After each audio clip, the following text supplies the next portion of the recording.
Okay, Boker Tov. Hope everybody is doing well and enjoying the weather's getting, okay, we'll wait for a moment. The weather's getting a little nicer. I was out for a walk yesterday and tons of people riding their bikes and whatever. It's nice. Please go. We can go for walks wherever we want, soon. Okay, last week we left off. I said we had a machloket. If machloket is a good thing, we saw there are two main sources in our tradition in the Talmud whether disputes are good or bad. That we said this because we're going to start now the period of Zugot in Pirkei Avot. We're going through the history of the transmission of our Torah. So we have what's in Tanakh, Moshe to the Anshe Knesset Hagdolah. Then we have Shimon HaTzadik, the last of the Anshe Knesset Hagdolah. Then his student Antignos Isocho. And then we start no longer Shimon and Antignos, but it's two people. And this was, we know, recorded in rabbinic literature, the first dispute in Jewish history arose during the beginning of the Second Temple period. In the First Temple period, I assume there were disputes, but they were easily resolved. Whatever they said, the first one, and it was on a temple issue. There are always, religion is always a major issue of dispute. That's like for good and bad, as we'll see. And the dispute, as we mentioned last week, was whether you can lean on an animal, sort of an arcane point in when you bring a sacrifice, the person bringing the sacrifice had to put his hands, what we call smicha, had to put his hands on the animal. The question was, could you do that on Yom Tov? But so we discussed the one source that says that it used to be whenever there was a dispute in Jewish law, you would go to the local rabbi, the local courts. If they weren't sure, you go to the higher courts all the way, like in any country. And if need be, a complicated question, the Supreme Court, the Sanhedrin, would rule on it. But when the students of Hillel and Shammai, Shaloshim Shutz Rebbeim Kosarcham, when the students of Shammai and Hillel came, and they weren't so meticulous, they didn't listen so carefully, they were Shaloshim Shut, they didn't service their teachers, Hillel and Shammai, so much. Rabbi Israel, there came a lot of disputes in Israel, and I believe there are about 350 disputes recorded in the Talmud between Beit Hillel and Beit Shammai, almost on every page. Kimat, that's an exaggeration, but all over the place, well over 300 arguments. So v'naset Torah kishtei Torah, it became like two different Torahs. You have the Torah of Hillel and the Torah of Shammai, and they argue on everything. How to say Kiddush, how to do anything, how to light Hanukkah candles, they're arguing all over the place. That's one source, which gives a very negative picture of Machloket. And the other source that we began to discuss, perhaps a more famous source, that the Talmud says for 3 years, Beit Hillel and Beit Shammai argued. Each one said the halacha is like me, and the halacha is like me, the halacha is like everybody always says that. And what happened is a bat kol, a heavenly voice came out and said, they're both right. Elu ve'elu divrei Elohim chayim. They both represent the word of the living God. They both interpretations are correct. You have to discuss what that means exactly. But halacha kebeit Hillel. It's very nice in theory. In theory, they're both right, but in practice, you have to choose what you're going to do. So these sources seem to contradict. That's where we left off last week. So we discuss is it good or bad?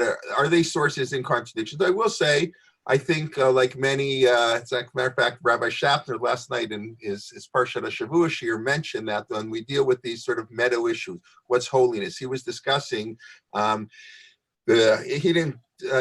sort of alluded to the machloket, the Rambam and the Ramban. Is it a good thing to be a Nazir? To separate yourself, become an ascetic. So the Ramban says, yeah, that's a wonderful thing. If you can do it, it's holy, it's wonderful. And the Rambam says it's very negative. Why does a person have to withdraw? We have enough prohibitions in Torah. Why do you say you can't drink wine anymore? So there's a fundamental dispute. Really, it's a fundamental dispute of what our attitude is towards pleasure and enjoyment. And he made an interesting comment that he finds on all these sort of overarching meta halacha issues, that the Talmud always will present various views. There's never one view on this issue, and because there isn't a view. So I think it's the same way. Is machloket, is disputes good or bad? I think it depends. There is a time, and the reason the Talmud is presenting these two different sources, and they're both about Beit Hillel and Beit Shammai. It's not like two different people arguing. One of them says the students of Hillel and Shammai didn't properly service their teachers, and therefore the Torah split into two. And one says they're both the words of the living God. So they're both true. We have to live with the contradiction. Beit Shammai is not one person. It's hundreds of people over 100 years. So it is possible some machlokets are good and some aren't good. So I just want to spend a few minutes on this issue. When is machloket perhaps there is, different attitudes, but what to sort of say, what's the sort of the classical view on when is machloket a good thing? So later on in Pirkei Avot, maybe, please God, in a few years, if we keep going, we'll get there in the 5th chapter. We know that the Mishnah says, Kol machloket shehi l'shem shamayim, sofa lehi kayem. Any argument that is for the sake of heaven, you have to define that too. Any argument that's for the sake of heaven will have a sofa lehi kayem. It's a little bit hard to translate. In the end, it will have, permanence. In other words, something positive will come out of this dispute. Kol machloket she'ein Shalol l'shem shamayim, machloket not for the sake of heaven, ain't sofa lehi kayem, won't have anything good, won't have something positive. And then what's the dispute? What's the dispute between machloket l'shem shamayim? Anybody want to chime in? Because what's the example the Mishnah gives of a dispute between l'shem shamayim? Nobody wants to chime in, so I'll chime in. The Mishnah says machloket Hillel v'Shammai. This is a dispute between Hillel and Shammai. And a machloket shalol l'shem shamayim is korach v'chol adato. Both of those examples are illuminating. Korach v'chol adato, of course, we know, what do you mean korach v'chol adato? Who is the dispute? The dispute was between Korach and Moshe. In other words, a machloket, Korach was disputing Moshe. And the Mishnah is very careful. It doesn't say Korach and Moshe. It says Korach and his his helpers, Datan and Abiram, the 250 people who came with him, because Moshe really was l'shem shamayim. It was he wasn't involved in l'shem shamayim, and we know the classical commentaries explain usually when people are fighting for the wrong reasons, they want to take over. So among themselves they all fight, and that's the famous medrash about Ben Pelet, that his wife said, well, what are you getting involved for, right? He was at the beginning of the dispute, then we never hear from him again. So the medrash says that Ben Pelet's wife said, you're crazy. If Moshe wins, you're going to get killed for being on the wrong side. The earth will swallow you up too, so to speak. And if you guys win, so what? So you'll be a henchman. You'll be, the 8th in command onto Korach. You're going to lose anyway. So don't go into disputes. Usually the rebels are fighting among themselves, but that's Korach v'chol adato. Korach, everybody had their own reason. They argued among themselves. But Hillel and Shammai is a fascinating thing. So some of the commentaries actually point out, based on the source, that machloket began because the students of Hillel and Shammai did not properly service their teachers, did not properly pay attention, that some want to point out that the Mishnah is exact.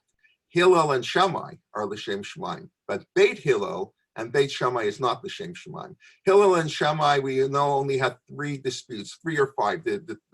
Their 3 major disputes are the first 3 Mishnayot in Masechet Ediyot. I think I mentioned that a couple of weeks ago. The first Mishnah ever recorded, the testimonies from of early rabbinic history, and there are 3 arguments, and there later on, that's it. And then the Mishnah lists off cases where Beit Hillel agreed with Beit Shammai. Hillel and Shammai argued very little, 3 arguments. Beit Hillel and Beit Shammai argued a lot. So some commentaries point out Hillel and Shammai is for the sake of heaven, but not Beit Hillel and Beit Shammai. Now that's a scary thought for us.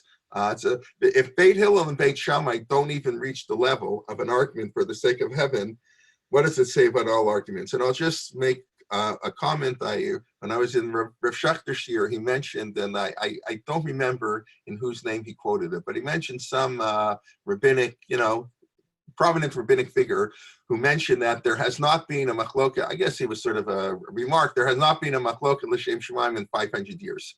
I don't know why he said 500 and not 1,000 or 1,500 years. In other words, everybody assumes they're always arguing for the sake of heaven. It's not so easy to argue for the sake of heaven.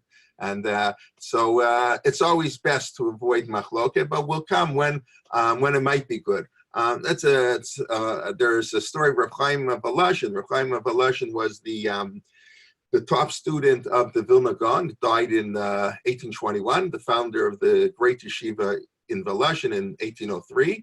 The Vilna Gaon died in 1797. The Vilna Gaon sent most of his top students to go to Israel. And that's where they went. And then he told Reb Chaim, his top student, to stay behind and establish a yeshiva. And Volozhin became the mother of all yeshivot, so to speak. So Reb Chaim of Volozhin, there was once a major argument going on. There are always major arguments, like I said, especially on religious issues. And they asked him, and he refused to get involved in the argument. Like Rav Shlomo Zalman Auerbach was like that. Great. Rav Moshe Feinstein was like that. People, they didn't get involved in machloket. They stayed above the fray. They got along with everybody. And they asked him why he doesn't express his opinion. So he said, listen, they're arguing about what they're arguing about is a rabbinic issue. You know, do you say tachanun l'shul? That's not even a rabbinic issue. We argue on silly things. The argument they're having, it's the worst thing that can happen is you violate a rabbinic prohibition.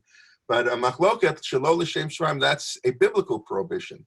It says in the Torah, "V'lo kiyek kekorach u'chechol adato." One shouldn't follow in the pathways of Korach. And some of the people who count the 613 mitzvot count that as one of the 613 mitzvot, not to create disputes. So he says, I would prefer to avoid a dispute because that's perhaps I'll get involved in a biblical prohibition. So I'll do a rabbinic mitzvah not correctly. That doesn't bother him as much. So that's on the one hand. You have to be very, very careful. You know, maybe even Beit Hillel and Beit Shammai. So what do you do? So how does Elu ve'elu divrei Elohim Chaim work? How does the other side? And you know, there's machloket on every page of the Gemara. Beit Hillel and Beit Shammai, that's only one generation. They have 350 arguments. You know, what about Rav and Shmuel, Abaye and Rava? The study of Talmud. You know, the terminology used for someone who studies Talmud is Habayot Abaye Rava. One who focuses on the disputes of Abaye and Rava. So the Gemara does have this concept of Elu ve'elu. These and those are the words of the living God. And the way it's generally assumed is the Torah, most areas in life are gray. And so gray. So some people see it 60% kosher, and some people see it 60% not kosher. It's a little bit. It's got elements of yes and no, and depending on your perspective, you see it differently. I remember Rav Schachter also explained that. You know, two people look at a room, and depending on where you're sitting in the room or where you're looking from, you see the room differently. What you're both seeing is correct, but are you looking at it from this angle or that angle? And depending on how you see it, you're going to have a different perspective. So that's how halakha works. Halakha by nature is gray. You know, there being throughout Jewish history, there's always been disputes, if I can use that word, machloket, like, is it good to codify Jewish law? Many of the greatest figures, basically all codification of Jewish law took place in the Sephardic world. Ashkenazic Jewry never codified. I'm talking now until before the modern period. In other words, Rashi, Tosfot, the Maram of Rutenberg, they didn't write any codes. Tosafot, his comments on Talmud, is not a code. He'll present 4 different opinions. Doesn't tell you what the law is. All of codification, the Rambam, of course, the most famous, the Rif, the Rambam, the Tur, all were living in Sephardic countries. And lots of people were against codification because halacha doesn't work that way. We don't codify halacha. Every rabbi in every generation has the right and the obligation to rule based on how he understands the development of Jewish law from the Talmud up to his time. And that's the way it theoretically works. The problem is it's very hard in practice yet, what you have to know and the analysis. So there's always this back and forth between codification and not, and all the codes were disputes when they were written, should they be accepted. On a practical level, we all know that we need them because otherwise, you know, it's impossible it would be too hard. So codification, and in today's world, everything. We have books in English, 500 pages on Sfiras Omer. Right? Every little subject gets hundreds of books, but this is a new thing. But Elu, we have different opinions. You can, but so when can you say Elu ve'elu? So you have these two different ways of looking at something, and everybody, depending, like I said, depending on their perspective, where they're coming from, because the halacha allows for a multiplicity of views. It encourages, because that's the way the halacha develops, and that's halacha remains relevant. Once you codify something in writing, it becomes much harder. That's what we have today. It becomes very hard to change something, and that's why I alluded to this, I think, a couple weeks ago. That's why there's sort of this ambivalence, because we want to have the flexibility, and because the halakha system is built that way. The halakhic system is Elu ve'elu divrei Elohim chayim, that Beit Hillel and Beit Shammai both can be right. One's looking at the room like this, one's looking at the room like that, because the halakha is not clear-cut, because halakha is multifaceted. It's just like a Supreme Court decision. There are reasons to say A, reasons to B. The Ramban, in his introduction to the Milchamot, has a fascinating comment. The Ramban, I'll quote, the Ramban is, I guess, the second most important commentary on the Bible after Rashi. The Rambam was an amazing person. He was a philosopher. He was a great commentary, of course, on the Chumash, a great commentary on the Talmud. Rav Aaron Lichtenstein and was asked. They have I don't know if anybody have seen the book. I highly recommend it. He was interviewed a couple of years before he passed away.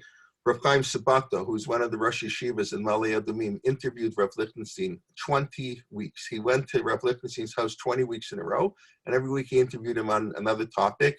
And he published the book initially in Hebrew, and then it's in English. I happen to have it in English and in Hebrew, but it's fascinating. Just talking about Rav Aaron, about all modern issues. And, one of the famous things he asked him is, what did you learn at Harvard? When he went to Harvard, he said, life is complex. In 4 years in Harvard, he learned life is complex. It's a beautiful, important statement. But he asked Rav Lichtenstein, what if you were stuck on a desert island, and you could only take one book with you, what would it be? And Rav Lichtenstein said, the Ramban's commentary on Chumash, which was, as a Brisker, the Rambam, that's, he said, the book he would take with him, he could only have one book, is the Ramban. The Ramban is the great defender of people in Jewish history. When the dispute, the Ramban is born in 1194. The dispute of the Rambam really breaks down in the open in 1232. The Rambam dies in 1204.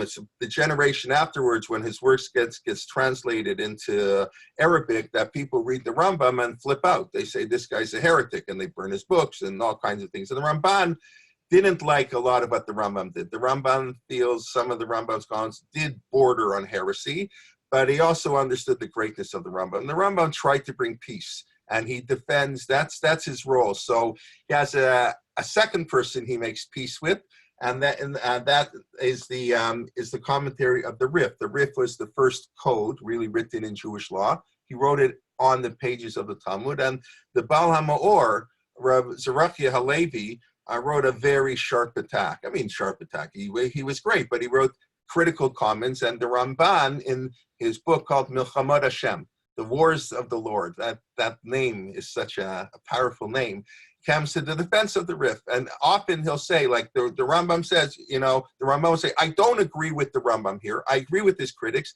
However, I'll tell you how to defend the Rambam.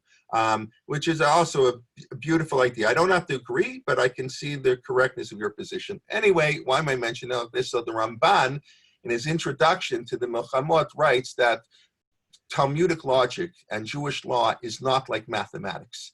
In mathematics, you can prove, I think, and maybe in theoretically you can't prove it, 2 + 2 = 4. Everything is formulas. Everything can be shown what the theory is, how it works, and you can prove things. That's how the scientific method works.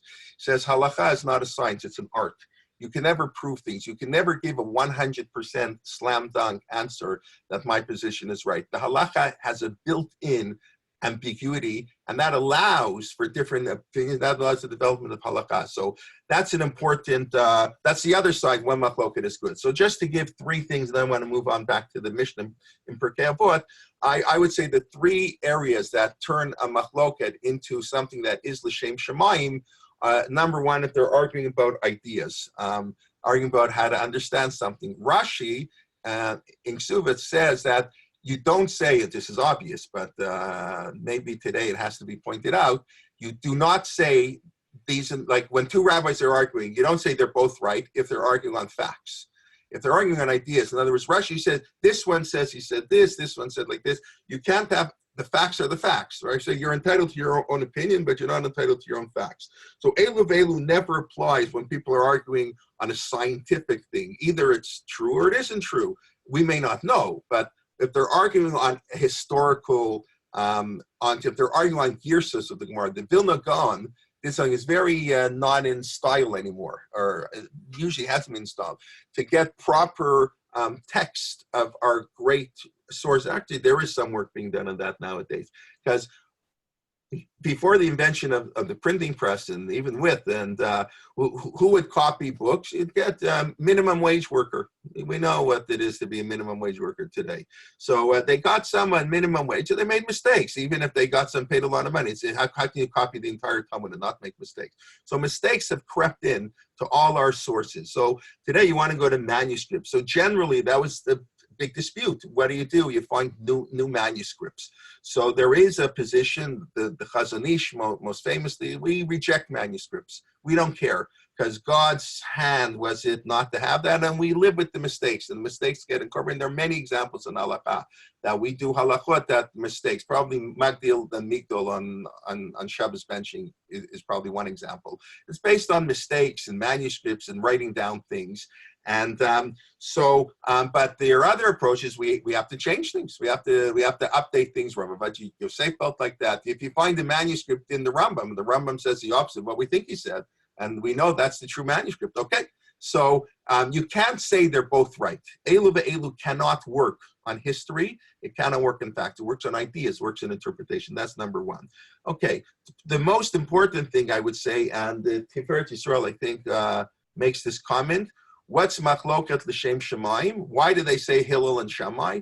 Says because they had ahava and achva. Those are the words he uses: love and friendship.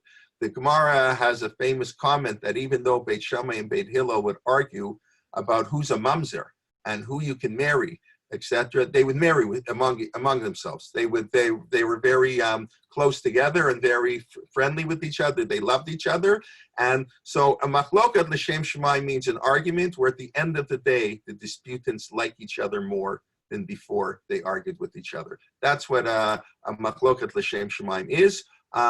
So you can look around the world. What happens when people argue? Do they become closer?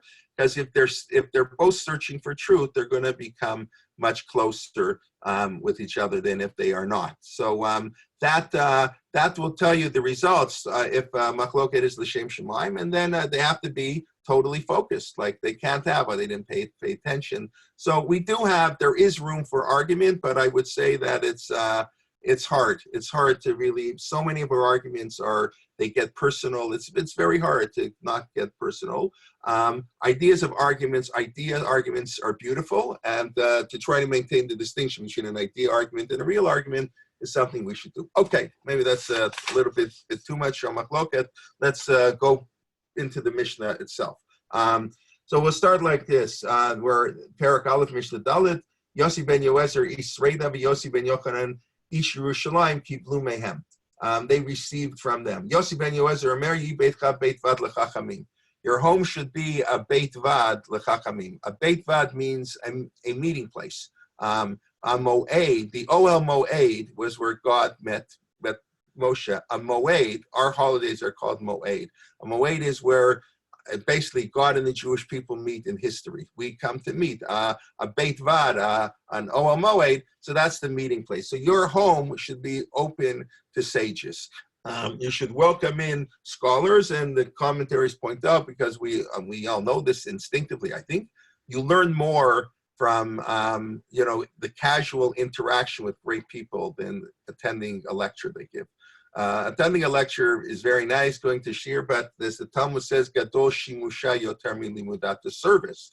A scholar to schmooze with him at the dinner table, to take him to the airport, you learn a lot more to see how people interact. So open your house to people, and that's even more important than going to learn with the people. That's how it's normally understood. They meet abek b'afar reglayim, come to the dust of their feet. Attach yourself to the dust of the feet. So the commentaries explain that when they used to learn Torah, they didn't have nice floors the way we do. They would learn out in the field, whatever, in Kerem V'Yavna, out in the field, and they would sit on the ground, and the teacher would sit on a stool, and they would be literally on the ground. But that's the simple idea. But of course, when it means afar reglayim, afar in biblical imagery means to be humble, afar, the dust of the earth. The Jewish people are compared to afar and the stars in the sky. So it depends how we act. Are we, but afar means a sense of humility, that when you learn, you have to have a sense of humility. And the truth of the matter is, that's why the Talmud says we follow Beit Hillel. I don't think I ever explained that. I said the machlok, in other words, the heavenly voice came out and said we follow Beit Hillel. Beit Shammai and Beit Hillel are both right. Why do we follow Beit Hillel? So the Gemara says because Beit Hillel was more humble. It's an unbelievable thing. They were more humble than Beit Shammai. They would always quote Beit Shammai first, and they would always be open to other opinions. And it's not just a reward for being nice that we reward you. It's people who are humble are less likely to make a mistake. People who have less humility are more convinced of the rightness of their ways. So being humble, even if you're not as great a scholar, and the Talmud makes it very clear that Beit Shammai were sharper than Beit Hillel. The best of the best were Beit Shammai, and Beit Hillel was very, very good. But the Beit Shammai are charifei tfei. They were sharper. They were better. But sometimes you're too smart for yourself. So being humble is a key ingredient to being accepted as the halakhic authority. That's why I accept Beit Hillel. It's a key development in learning, and of course, it's the only attribute that Moshe Rabbeinu was described as having. He was the most humble of all people. Humble doesn't mean you're not aware of your greatness, just means you put it in proper perspective and you use it. So having mitavek b'faragleim, a student has to be a little bit humble. A student can challenge, is obligated to challenge your teacher. I remember Rabbi Soloveitchik saying, it's very actually important point that Rabbi Soloveitchik said, you should never follow a teaching of your teacher, a ruling, if you don't understand it. In other words, very often it's sort of the anti-Torah view. You ask whatever the rabbi says. Just tell me yes or no. So Rabbi Soloveitchik said, your rabbi gives you an explanation, and it doesn't make sense to you, and you can't understand it. So Rabbi Soloveitchik said you shouldn't follow it. We don't follow something. It has to make sense. It has to make sense. Could be for him, for your teacher makes sense. For you, it doesn't make sense. So on the one hand, you have to challenge. That's always the way. It's like students challenge their teachers, but we also have to be humble, and we have to know our place. That's every mitapek,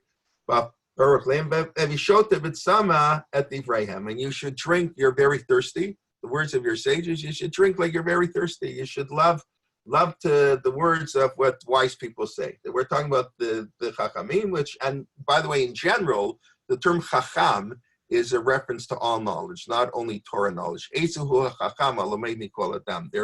Talmud says if there's a Torah is Torah and Chokhmah is wisdom, is general wisdom, like Torah Mada, Torah Uchachma. So the term Chacham, the Talmud says if they say there's Chachma Bagoyim, there's wisdom in the nations, of course, believe them, it's true. So when he says it doesn't only mean Torah scholars. Of course, it also means like Torah scholars, but it means all wise people. You want to have a house that is full of wisdom. You want to be humble before them, know who you are, great people, and listen to their words very carefully, and then you can, move on. So that's Yossi ben Yoezer. Now, Yossi ben Yochanan Ish Yerushalayim, a fascinating name. Yossi ben Yochanan, the man of Jerusalem. We mentioned Ish means the most important person.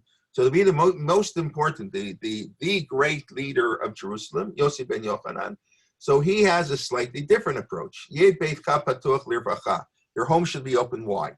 So whereas Yossi ben Yoezer focused on scholarship, on learning, Yossi ben Yochanan focuses on the average person. And that's always, again, the sort of the elite and the average person. Generally, we focus on the elite. When we study Jewish history, we study, the great people. To study how the average person lives, perhaps, is more instructive and more important. The Torah was given to everybody. Atem nitzavim hayom kolchem, from the water carrier and the wood chopper. Torah is not the exclusive domain. This is also a theme Rabbi Soloveitchik developed very often. Torah is not just for Torah scholars.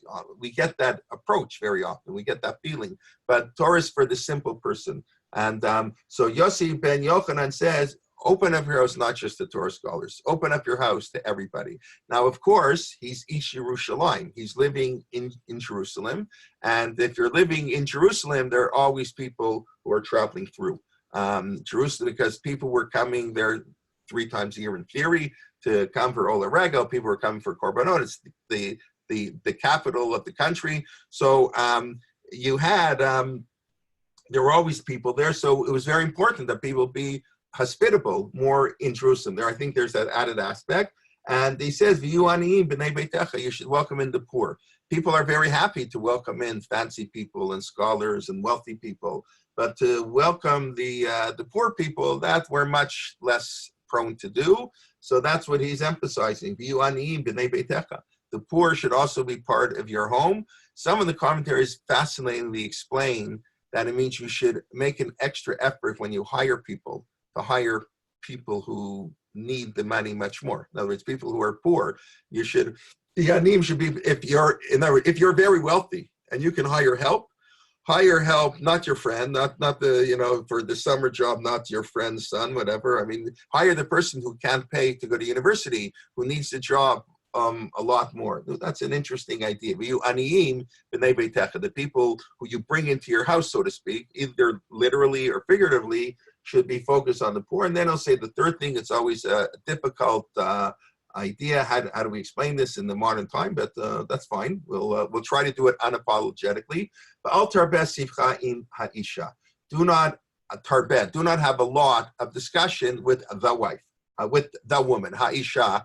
And okay, that's what he says. Now, just the Mishnah then makes a comment, very like an editorial comment. So all the commentators point out. You'll notice that every single teacher in Pirkei Avot, in the first chapter, says 3 things, right? Anshe Knesset Agdola, 3 things. Heim Amru Shlosha Dvarim. Rabbi Shimon HaTzadik, Al Shlosha Dvarim Halam Hamed. Antigonus Yisachar, each one of the sages are saying 3 things. That's a 3. 3 is an important number, I guess. Obviously, they had a lot to say, but every person who's quoted in the first chapter, Hillel, Shammai, 3 things. Later on, we'll quote additional things from Hillel. And the second and the third chapter of Pirkei Avot begin, look at 3 things and you won't sin, right? He's stuck up a shlosha dvarim elu below bali day of Bera. So it's interesting, the number 3.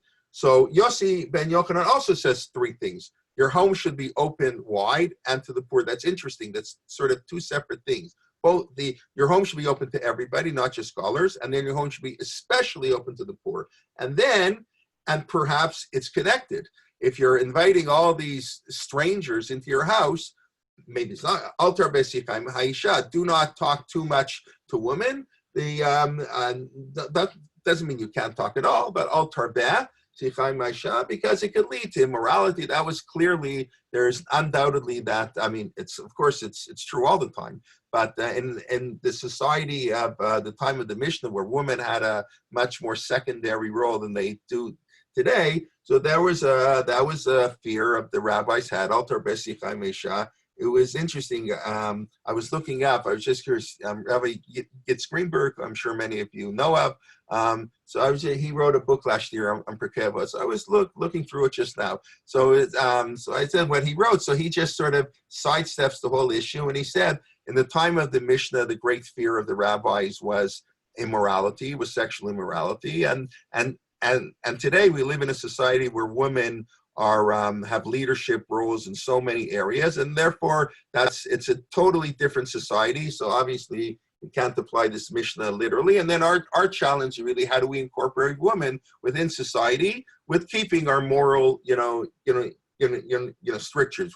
Since the status of women has changed, okay, very nice. Now, how are we going to work that in to make sure that the sexual guard doesn't go down? Obviously, this is still a problem, and anybody who denies that has their head in the sand. So the Mishnah was obviously concerned about this issue. Some of the commentaries point out, I don't know, the word sicha means sort of a idle conversation. Now, I don't have to tell you, and that's why I said I don't want to be apologetic about it. We know that the great rabbis, many of them had very, they would check with, when Rabbi Elazar ben Azariah got appointed the Nasi, we spoke about that on the first week.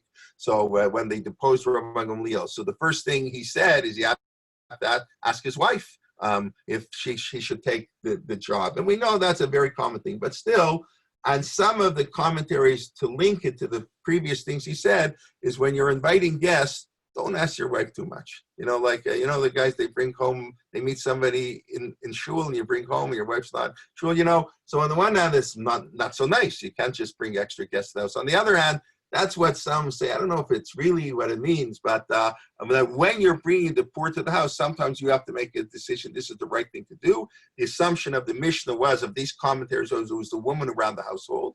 And that's just the way it was. And obviously, if you're bringing in extra guests, it's more work for the woman. So she might be more opposed. So therefore, don't do it. I don't know if that's an explanation, but that's what some say.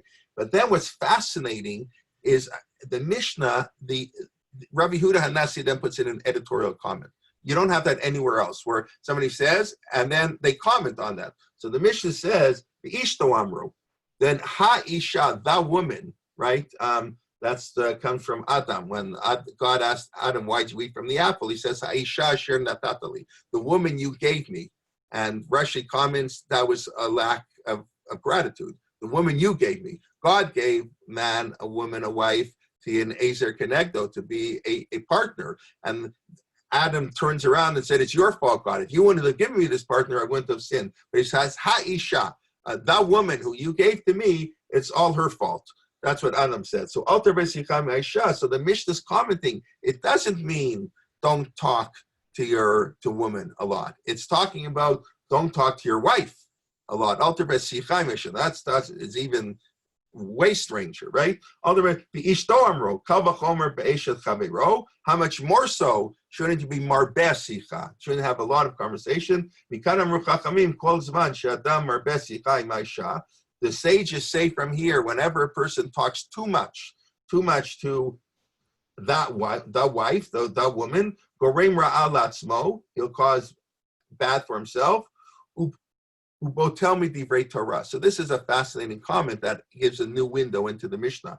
He will nullify the words of Torah. He won't study Torah. Tell me divrei Torah generally means the study of Torah, b'sofo yoresh Gehenim, and then he'll inherit Gehenim. The person's not involved in Torah. And what here the Mishnah is alluding for, and this is, I think, maybe you'll argue with me, but please feel free to argue with me. But I think it's 100% true, or 95% true, that how much a husband learns is dependent on the wife.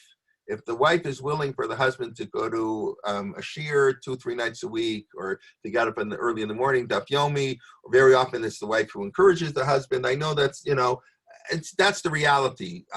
Today we live in a society, I think, Baruch Hashem, we live in a society where sometimes the husbands have to encourage the wives to go and learn. And it's not, somebody has to take care of the kids, that's for sure. So, whatever one thinks of women rabbis and women leadership, etc. So one of the issues they discuss is really what happens. You have a 1-year-old kid at home. So does that mean both the husband and wife can't go to shul? So does that mean that the husband should stay home sometimes? So that's interesting. Rav Lichtenstein, the great Rav Lichtenstein, did mention that when his kids were growing up, when his kids were little, he often didn't go to minyan in the morning. That he had to take care of the kids at home, and that's more important than going to minyan. It's an important Musar Haskel for myself, for everybody, for all of us, that whatever the Mishnah means, we know in practice how much respect and honor the great rabbis had towards their wives. And it's not that Torah is the exclusive domain of men. That's not true at all. And it's for sure not true in our generation. But at the same time, I do think if men want to learn, and that's what the Mishnah is saying, if you talk too much, you go to, go out every night, the movies and this, who knows what, the husband and wife have to be on the same page when they are learning Torah. Anyways, that's what he says. I think I guess I'd be lying a little bit. I mean, it is a little bit, that statement does make me a little uncomfortable. Okay, that's fine. I think some things of, the sages do make us represent a different worldview. So you just have to, you have to figure out how do we incorporate the idea behind it with the reality that we're in, that we let, men and women have a much more equal footing than they did in the time of the Mishnah. Okay, whatever. Let's do something. Let's move on to the next Mishnah. Yeshua ben Prachia Benita or Bailey. This is the second set. This is probably the middle of the 2nd century BCE. And this is, we'll talk maybe this Mishnah, and then we'll see how far we get. Yeshua ben Prachia mer aseh lecha rav. Make for yourself a rabbi. Uknei lecha chaber, and buy for yourself a friend. Vaveidana kol ha'adam lekavzchut, and judge the person to merit. So, okay, these are all famous, teachings. Let's see, hopefully, what we might be able to add. So, aseh lecha rav. So we'll start with the comment of the Rambam. The Rambam says, even if he's not worthy. Amazing. Everybody has to have a teacher, a rabbi, somebody they can go to in all fields. And sometimes people feel, I don't have any rabbis. They're all, whatever. You have to aseh lecha, Rav. You have to find yourself a rabbi, even if the rabbi is not so worthy. We have this idea, Yiftach B'dor, Shmuel B'dor. Every generation, whoever the rabbi is, he has as much authority as the rabbi in the previous generation. Now, it's aseh lecha. This is a very important point that we often miss. You have to make for yourself a rabbi. No rabbi can be imposed on a person. So halachically, what this generally means, and I don't want to talk about the halachic aspect so much, is only a Sanhedrin, the high court, the Supreme Court, can enforce a ruling. In other words, you're under no obligation to listen to any particular rabbi. The fact that some rabbi says that this is allowed, not allowed, that's very nice. If he's not your rabbi, you have zero obligation to listen. Now you have to find, you need a rabbi. You would have to ask the same question to your rabbi. But you get to choose your rabbi. Provided he has to be a little competent. In other words, the Rambam is saying you do the best you can, even if he's not the greatest person in the world. But you choose your rabbi. Rabbis are never imposed on you. And that's an important point. And the rabbi has to, and Rav Shach used to talk about this a lot. I'll even give you the example. He spoke about it in a sort of, both sides. You have to pick a rabbi who has your lifestyle. You're not going to go, I assume everybody here this morning, for sure for myself, I'm not going to go ask a rabbi a question who's an anti-Zionist about should I live in Israel, even if it's not about Israel. For sure, I'm not going to ask a rabbi who's an anti-Zionist. If I'm having a fight with my parents, I want to go to yeshiva in Israel, my parents don't want to let me, do I have to listen to my parents, right? That's an old halakhic question, right? Because this week's Parsha, Isha vivi moti rav et shabtotai tishmoro. If your parents tell you not to do mitzvah, you don't have to listen. Does that apply to living in Israel? Not so simple. It's a question. So you're not going to ask an anti-Zionist rabbi. That's a ridiculous question to ask him. But I would say you shouldn't even ask your anti-Zionist rabbi a question in Hilchah Kashrut, because all of Torah is interconnected. It's all perspective. That's how we started. Elu ve'elu, divrei Elokim chayim, right? Because the Torah has many perspectives, and depending on your perspective, and your perspective is going to be sort of a similar type. What issues do you bring to the table when you address a question? So Rosh Hashanah used to talk about this a lot. Aseh lecha rav, you have to choose a rabbi. And he would say the number one quality that the rabbi has to have is humility, because that's what I said before. That's why the Talmud says we follow Beit Hillel, because he was humble. So you want a rabbi who knows what he knows, and he knows when he has to ask another rabbi, when he has to, it's above his pay grade. So, but the rabbi has to reflect your lifestyle, because otherwise that's ridiculous. So it's very important, and that's Rav Schachter, and that's for stringency, lekula ulachumra. He mentioned it in the context of the when I was at Yeshiva University. We were still in the middle of the huge argument. We spoke about Machloket, unfortunately, about the Eruv in Flatbush. Whatever, that's a sad chapter. We've had it here in Toronto. I don't have to tell you, those who live in Toronto, the arguments on the Eruv, unfortunately. So there was a big argument, and many people who relied on Rabbi Menashe Klein. In Borough Park, he was the Ungavar Rav, a big posting, the Mishnah Halachot. It was a major posting, a tremendous Talmud Chacham. He was in Auschwitz with Elie Wiesel. They grew up together, I think, and they were in Auschwitz together. And but he holds views that most people here, all people here, no one who holds his hashkafa would be listening to my class. Let's put it that way. That's fine. That's whatever. That's a whole different world. So he was the one who allowed the Eruv. And I remember Rosh was saying, listen, if you go to him, ask him all your questions, that's fine. But to pick and choose, this rabbi's lenient here, this rabbi, what we tend to do, or some people look for rabbis who are strict all the time today. So you shouldn't, he felt it was incorrect to rely on a rabbi who you would generally not rely on in any other issue. So it's very important, aseh lecha rav, the rabbi has to reflect your worldview, and that's very important on all matters, even if it's not on that area. The other thing, of course, the rabbi you have to live in the same place as the rabbi. In today's world, it's we can define, geography is defined a lot different than it used to be. In other words, there's a halacha that aniye ircha kodmi. When you give charity, you should give to the people in your city first. So that doesn't mean when people live in Thornhill, I live in Toronto in 416, so I should give less to Thornhill than in Toronto. That's not what it means. It means my city, where the people I associate with. So in the time of the Talmud, it meant your city. 400 people in your city, those are the people you worry about. Today, my city means where I went to school, where I was in Yeshiva in Israel, I went to Yeshiva University in New York, where my kids go. That's my ircha. Ircha is not a geographical thing. At the same time, I don't tell you Israel and America are different, and the issues are different, and the perspectives are different. I remember once when I was a rabbi, saw a young, somebody made aliyah. She was in her early 20s, and she asked me a question about eating gelatin.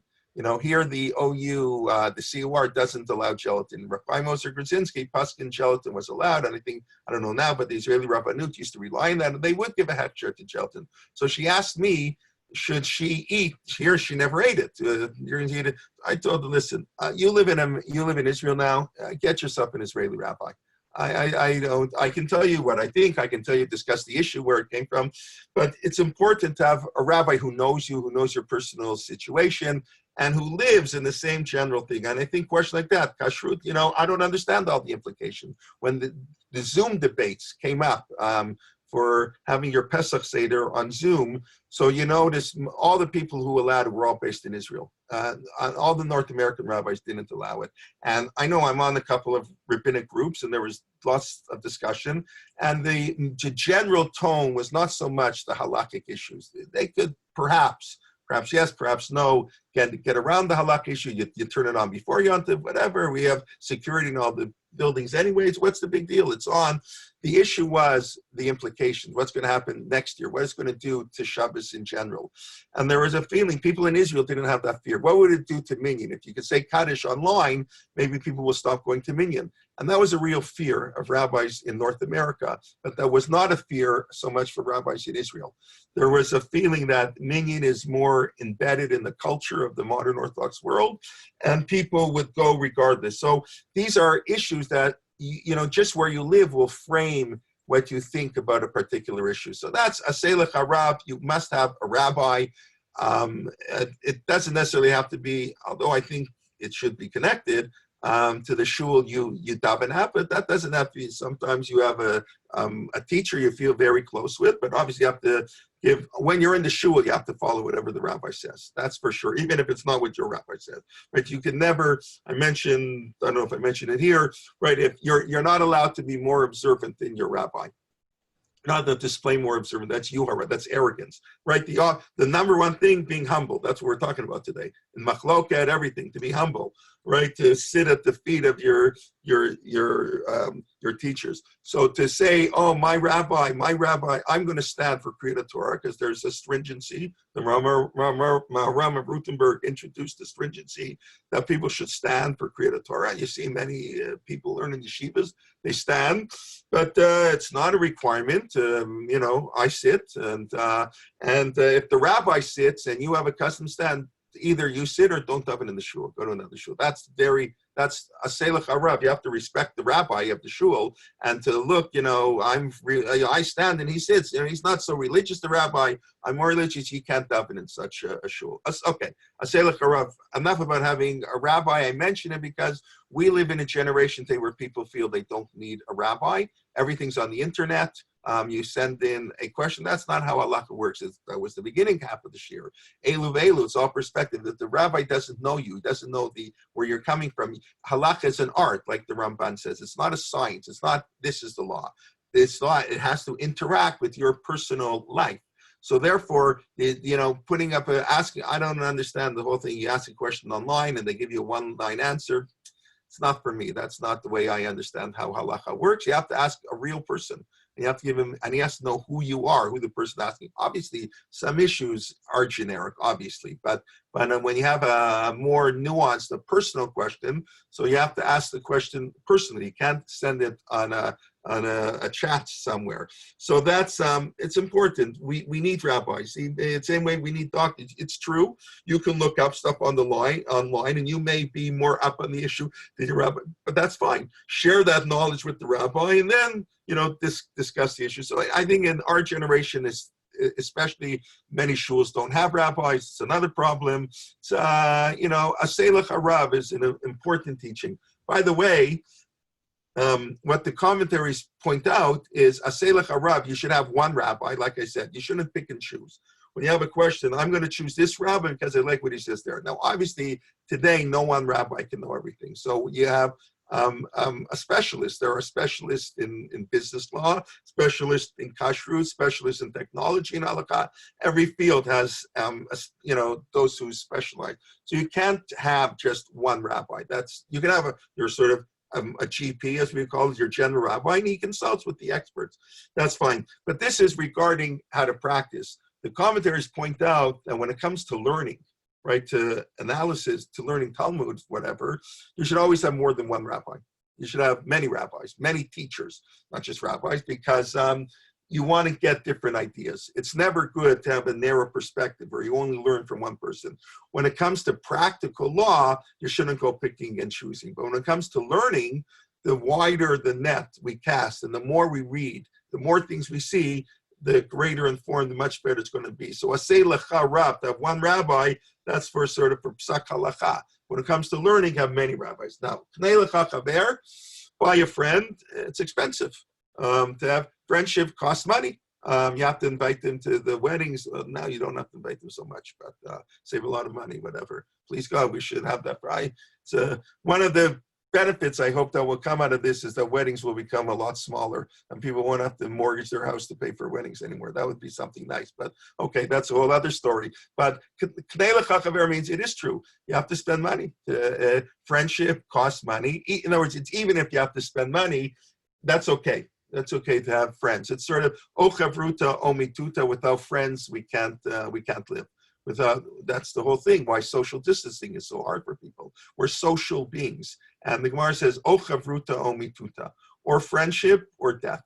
And okay, Zoom is a little bit, but people miss it. Not everybody follows this. So thank God most people here are, but because k'nei lecha chaver, we like friendship, and that's good. And even if we have to pay for it, the commentaries, of course, point out in the time of the Mishnah, the distinction between asay lecha rab and k'nei lecha chaver is that a rabbi can't get paid, right? You're not allowed to. Everybody knows that. Many people like to are strict on that issue. They don't like to pay rabbis because you're not allowed to get paid for any mitzvah. That's why it's rabbis and doctors are supposed to earn the same salaries, because you can't pay a doctor either. A businessman it's very nice, supports his family, it's important, it's good, but it's not an inherent mitzvah. It's not an inherent mitzvah to be in business. But medicine and teaching Torah are inherent mitzvah, and in theory, you're not allowed to get paid. I don't want to spend too much time, but we obviously know. All I'll say on this issue, it needs really to address it separately. I'll just say one point, and that's that Rav Moshe Feinstein has a tshuva that today it's forbidden to teach Torah and not get paid.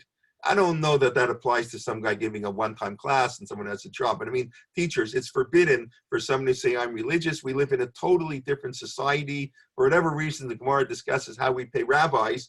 But until the Middle Ages, rabbis were not paid. But Rav Moshe Feinstein writes that in our generation, it's the Yetzer Hara for a person to want to teach. He flipped the Gemara totally on its head. But anyway, so that's one distinction. The commentary, asay lecha chaver, asay lecha rav, for free, and buy a friend. We'll finish with this teaching.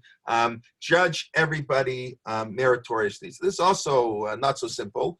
And the commentaries, but like a lot of these things, like Lashon Hara, the book, the Chafetz Chaim, his sefer on Lashon Hara is basically a book when you're allowed to teach Lashon Hara. I know in the world out there, sort of viewed, the book about how to refrain from Lashon Hara. Actually, his book is equally, maybe more, about when you have to talk Lashon Hara.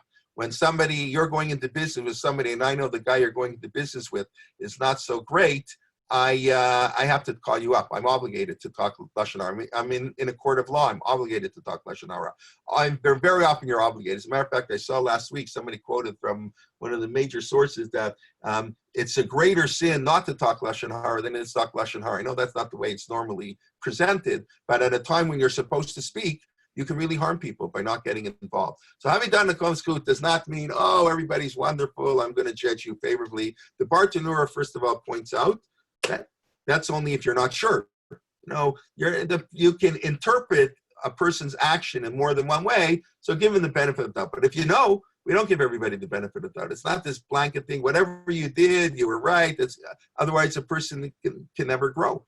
If I see somebody doing something wrong, that's in the time of the Mishnah, we were supposed to get involved. We're supposed to tell people, rebuke them. Also doesn't apply so much anymore, but because they aren't going to listen. That's the assumption. The person's not going to listen. Don't rebuke them. So you can't, if you're judging everybody that they're so righteous, you're never going to rebuke them. You're never going to improve. So it means if you're in doubt, give the people the benefit of the doubt. That's really what it means. And I'll say one other idea, having done a kol ha'adam, the Kapswood, again, that the man. So the commentaries point out, we all sin. We all do things wrong. We're human beings. When we judge a person, don't judge a person by one thing he did wrong, by one action, by two actions. Judge the person in totality. This person is a good person with faults, and that's okay. That's normal. If you don't have faults, you're not human. It isn't true. But so having done a kol ha'adam, that when you see something that somebody did something really wrong, it can be still really wrong. But it doesn't mean the whole person is terrible. I think this comes up very often, even in sometimes people do terrible. Really, I mean, Mishnah is talking about people sin, regular sins. Sometimes people do horrendous sins. People do abuse and all kinds of terrible things. It doesn't mean that that person has done no good in their life. We tend to judge people, they're good or bad, evil and we know in psychology we do that a lot. We judge people, they're good, they're bad, and then we confirmation bias. We interpret what they do with our preconceived notions if they're good or bad. And I think the Judaism wants us to understand the complexity. It's kol ha'adam. Man is a complex being with good and bad. And even people who do evil, really evil, can do good. And we have to, maybe overall they're evil. They're worse. Okay, fine. We don't judge them l'kafsut. I said it's not for everybody. So again, it's all these things require nuance and sensitivity and apply. So just let me do a very quick review of what we learned today. We started discussing a machloket. If machloket is good or bad, elu ve'elu, they're both the words of the living God, or it's mean people don't pay attention. And we basically said Judaism is an art, not a sign. So you're going to have different interpretations. So when we're arguing on ideas, that's very good. If the argument promotes love and friendship, like it did between Hillel and Shammai, it's good.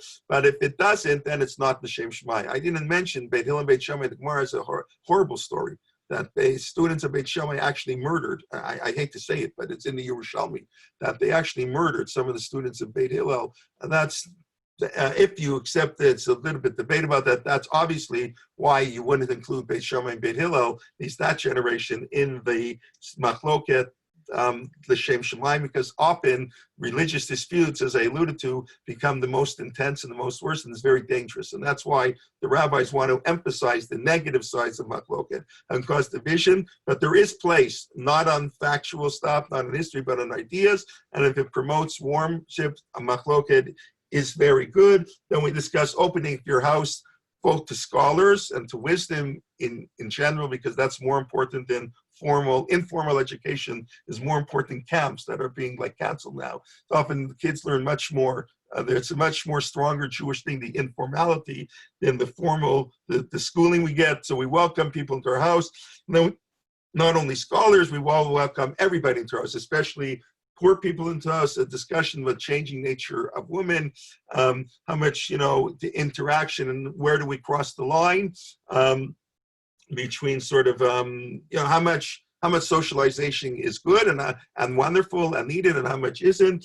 And then the importance of having a rabbi. You can argue with the rabbi, of course, the notion of being humble, but it's important to have a rabbi who reflects your worldview. You don't pick and choose, but for ideas, we have many rabbis. Important a friendship and to judge people, not just, he's wonderful, but to judge people fairly and accurately and to understand we all sin. We're all complex people, but we should look in totality. Hopefully we are wonderful people. Okay, I want to wish everybody well. Shabbat Shalom.